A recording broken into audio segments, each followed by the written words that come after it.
Okay, so in this video we're going to look at example 6. Sorry about the terrible drawing here, but this is supposed to be a roller coaster loop, and this roller coaster is going around this loop at 14 meters per second. The radius is 12 meters and the mass of the passenger is 60 kilograms. So we've got to work out the centripetal force needed for a passenger of mass 60 kilograms. Okay, so the way to do that obviously first is F equals mv squared over r. So we know that the mass is 60. The velocity is 14, and we're going to square that, and we're dividing that by 12. And if you put that into your calculator, you're going to get 980 newtons. Okay, so that's the centripetal force required.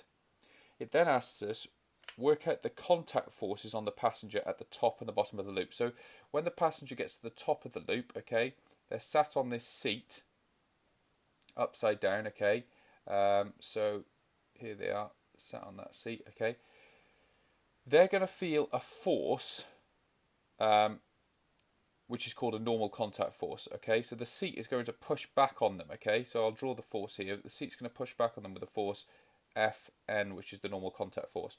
Now that normal contact force is responsible for providing part of the centripetal force. We know that there has to be a force of mv squared on r towards the centre of this circle. So part of that mv squared on r force is provided by the normal contact force, and the other part is provided by the person's weight, which is acting downwards, okay?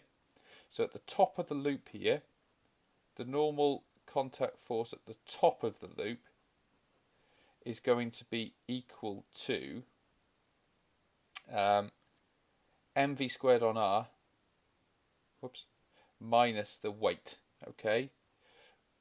So that means that it's going to be equal to 980 minus their weight, and their weight is 60 times 9.81. Okay, so that's going to give us the following: 980 minus 60 times 9.81.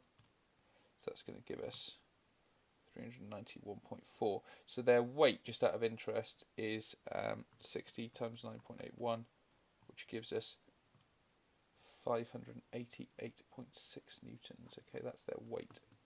Now at the bottom of the loop, the normal contact force is equal to, if you think about it, this normal contact force at the bottom is going to have to be greater, because it's got to provide two things. It's got to provide a force opposite to the weight, and it's got to provide the centripetal force. So it's going to be equal to mv squared on r plus mg.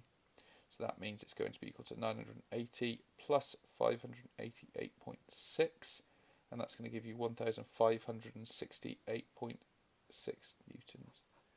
Okay, so again, when you're in a roller coaster at the top of the loop, you're going to feel like you weigh less than normal, and at the bottom you'll feel like you weigh more. You're going to be pushed down into your seat, and it feels like you weigh more, whereas at the top you're going to be pulled out of your seat, and it feels like you weigh less.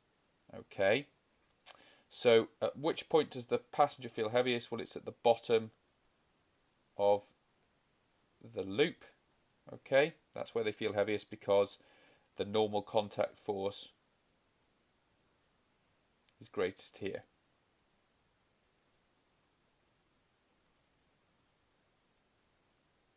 At that point, okay, and then finally D, calculate the minimum speed that the roller coaster car must be travelling to stop you falling out of your seat at the top of the loop. Okay, so if you think about it, to stop you falling out of your seat, the centripetal force must be equal to your weight, okay, because at that point you're just going to start to get pulled out of your seat, literally start to fall. Okay, so as you're going around here, the point at which you'll start to fall out of your seat is when there is no normal contact force from the seat. Okay, when the normal contact force is 0. So if you think about it, at the top, we know that F normal is equal to mv squared on r minus mg. Okay, when mv squared on r minus mg is equal to 0, that's the point at which you're just going to start to fall out of your seat, because there's no normal contact force from the seat pushing on your bottom. So Therefore, we know that mv squared on r is going to be equal to mg. They're going to cancel out. Okay. V squared is going to be equal to gr, and v is going to be equal to the square root of gr. Okay. So if I come over here, okay, v is going to be equal to 9.81 multiplied by 12 and then square rooted. Okay.